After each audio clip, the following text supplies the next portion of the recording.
Hey team, Joshua from RICS. Now before we get into the video today, I wanted to give you an update regarding the RICS website. It's new, it's had a facelift, and some areas may look a little bit different, or we have moved a few different things under different headings.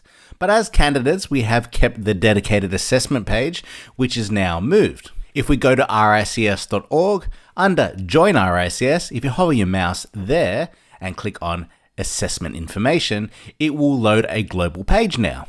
You will see more FAQs about the platform, and if we scroll down, you will see regions. Now for this, I will select Australasia, which will open up a new page. And then we should be able to see the dates of assessment, and we should also see a few other things like additional links about other information that is required. Now I do recommend when you have a chance, please explore the website. But let's get back to the SPA Bootcamp. Now today I'll be reinforcing key elements that will help you to complete the best submission you possibly can. So while I can't say write this exactly and you should do this, I am reiterating many of the key elements about the submission that you may have missed.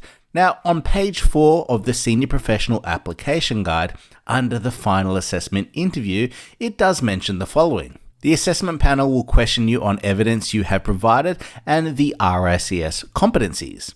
So, if you mention something, they may ask a question about this and about why you did what you did and why you did this, as well as if you don't mention something and leave the statement open-ended, the assessors may, based on their experience, might ask a question based on their own assumed knowledge.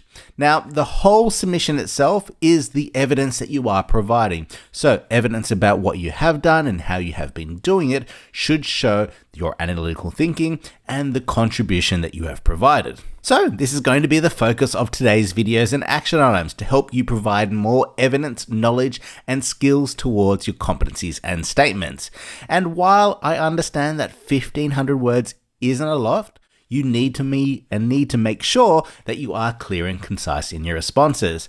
I know with editing and refining your submission, you may forget about the why to your processes, as you may have removed it within your editing. So I do recommend from now on, if you are going to be editing, that you have other versions on hand. So please save other or all your future drafts as version 2, 3, and 4 in your final to help you along the way. And when we do go for the future interview, you will have a copious amount of notes in regards to your submission to help you within your preparation.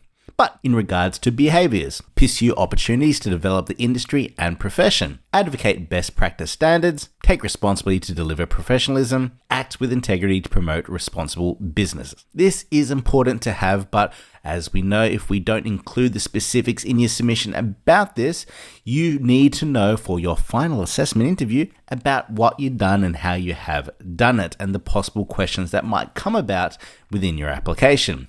Now on page 5, you must have 10 years of relevant experience. So do not forget to input your career history and provide a summary of your experiences for the roles. I've seen it many times where candidates do forget. There is a reason we have dedicated a full page to the rules of conduct. So it will be great if you can include in your submission how you did this within the project, but also as well, not just writing, but actually understanding exactly how it impacts you as a professional member and the rules and obligations you actually have towards RICS. This can be written in your submission, but also must be aligned and articulated towards the final assessment interview. So knowledge is power, understanding is key, and your interpretation here is going to help success. Now on page 10, we talk about the references, and while you should be including them, do not quoting them at length, and you can also include them in your appendices. So if it's not needed, don't include it.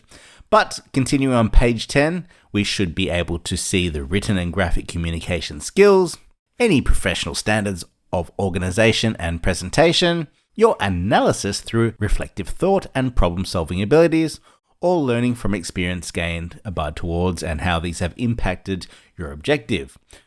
Now, to summarize this, you want to ensure that the laws, standards, acts are relevant to that competency and that the use of advice is clear in how you actually communicate this. Now, for today's action items, and this will be for videos 1 and 2, I will summarize and provide a summary of everything within the sheet as a checklist. But to also ensure that you are taking due care in regards to your grammar and spelling and the use of keywords as a part of your editing. Now, in the next video, we will explore other examples of competencies and the key elements that are consistent across the writing. So I will see you all there. Bye for now.